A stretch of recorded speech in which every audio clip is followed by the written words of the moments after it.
Well, hello and a warm welcome. If you're just joining us, you are just in time to make sure that you participate in critical conversations here at the NEIC, the Energy Nexus podcast that's taking place. Now, if you've just joined us, we are on the sidelines of the Namibian International Energy Conference for 2026. This is the 8th iteration of such an event where we've gathered global leaders within the energy space, all of whom are here to show their level of optimism, commitment, support in partnership with local leaders as to how best we go to first oil and beyond. No longer are we talking about discoveries when it comes to Namibia, but it's really about how we fast track the growth and opportunities that exist to take us to first oil and beyond. Today, I'm excited to be joined by someone who's no stranger to the NIEC. He's been a participant for many years and most importantly, a critical leader when it comes to the energy space, taking a look at a number of regions on the African continent. I'm joined by Mr. Miguel Baptista, the Managing Director for Central and East and Southern Africa for SLB. Muito obrigada. And hola, Mr. Baptista. Such a pleasure to have you. Good morning, Guguleto. I'm impressed with the Portuguese. I'm trying. It's not so great, but I think we'll get there.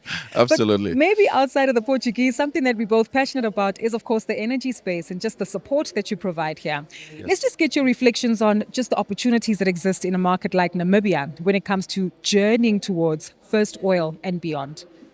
No, thank you, Google. Yes, the journey of the energy space, the oil and gas in particular in Namibia, has been very, very exciting. I'm privileged to be part of this story for nearly the last 10 years or so, and it's really, really good to see how it has evolved positively. As you mentioned, a few years back, we were talking about where to find these giant reservoirs. We are very fortunate to know where they are today, and we now, it's true, it's rolling up the sleeves to see how we can accelerate the first barrel of oil to be produced in this country. Yeah.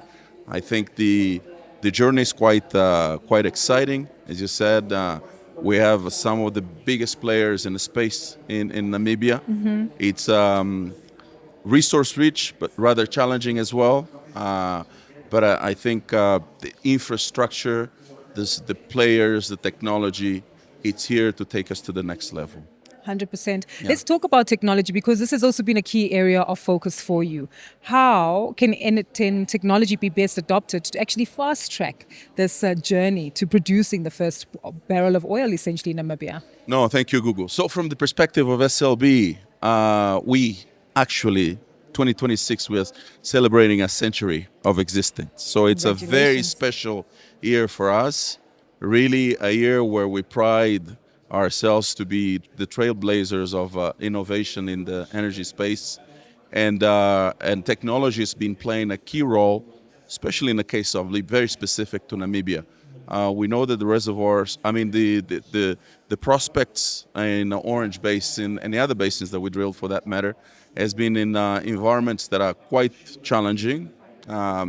Some 3,000 meters of water, which is twice as much as the average production, for instance, the next country up north. So with that, obviously, there are challenges related to how to access the reservoir, how to image the reservoir, and ultimately, for the next phase, is how we, in the most cost-effective, environmentally and sustainable way, will be able to produce these hydrocarbons. Yeah. So yes, so we have been very, very in tune into using technology here in Namibia. I'd just like to highlight a few. We've been able to use a lot of cutting edge technology on the reservoir imaging space. One that we are very proud of is the Aura technology, which is deep transient technology, which allows us to test the reservoir, to have very solid and SEC compliant type of reservoir data to evaluate the characteristics of the reservoir and be able to feed onto the reservoir models and understand the characteristics of the reservoir to improve the design so that these reservoirs can be produced as I said, in a cost-effective manner and in the most environmentally sustainable way. in the 100%. future. I'm glad you touch on cost. You mentioned ESG, but what about local content? Because that's been a very important aspect to drive growth in Namibia. The incorporation of local content, technology in the energy space. What does that look like? Yes, I mean, for SLB, local content is actually the foundation of how we do business. As I mentioned, we are happy to celebrate 100 years, and we've been in the continent for about 92, 93 years since the inception of the company. So over the years, and one of the things that we praise, that we're very happy is that about more than 85% of the workforce that we have throughout the continent are nationals. So local content to us really centers around three pillars. Number one, which is the developing of the local talent, Yes. as foundation for a sustainable, reliable business for the future. The second is the capacity building, which is really centered around partnering with building the capacity, building the local Yes. supply chain so they can be enabled to participate jointly with us in developing of the resources so that we can generate value to the people of the country Yeah. beyond the tax revenues. Yeah. And then thirdly, how do we, the mark that we leave towards the community? Yeah. I'll simplify it to say our corporate social responsibility, which we look at more broadly and we say our sustainability approach, which is really how do we go into the communities and we impact these communities to better their life as well. So in that space, we do a lot as far as engaging with the three pillars that we're working very closely across the region, to say the least, which is number one, to focus on quality of education. Number two, we are focusing on empowering the women. So having understanding that on average, 50% of the population is female, ensuring that we are tapping onto that pool of talent as well. And thirdly, it's access to water. Yes. So with these three pillars in Namibia in particular, we've been able to have lots of projects with on the education side, from primary school all the way up to graduate programs. Yes. So we have some programs with schools here in Windhoek, with Yes. schools in. You also in- have a performance center that you recently opened up in Angola. So Yes, that's also quite big. yes, indeed. Yes, indeed. And I'll touch on that space. So then on the collaboration that we say on improving the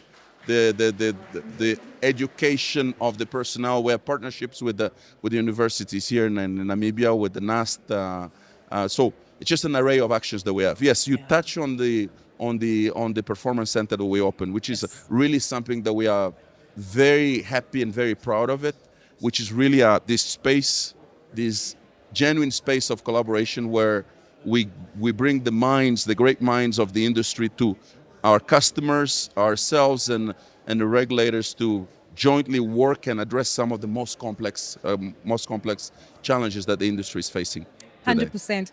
Mr. Baptista, I guess before we close off, you're proudly African. You do a lot of work across the African continent. Yes. And I guess there must be a sense of excitement as to what the future looks like for Namibia when it comes to the energy space, especially working in collaboration with many of its peers across Southern Africa.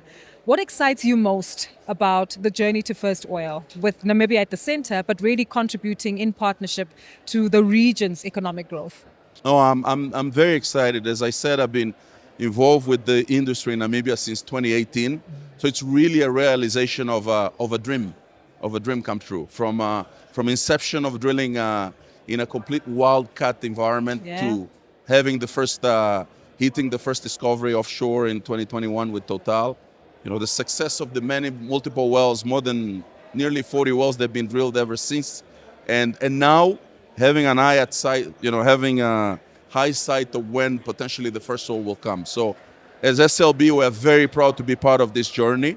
We have, throughout this time, we've been able to tap onto a very rich pool of talent of Namibians. We have, at the moment, we have more than about 80 employees in the payroll. A lot of them engineers, 50% of our engineering crew to be female. So there's a lot of excitement that we have here. So I'm really, really proud to be part of this journey.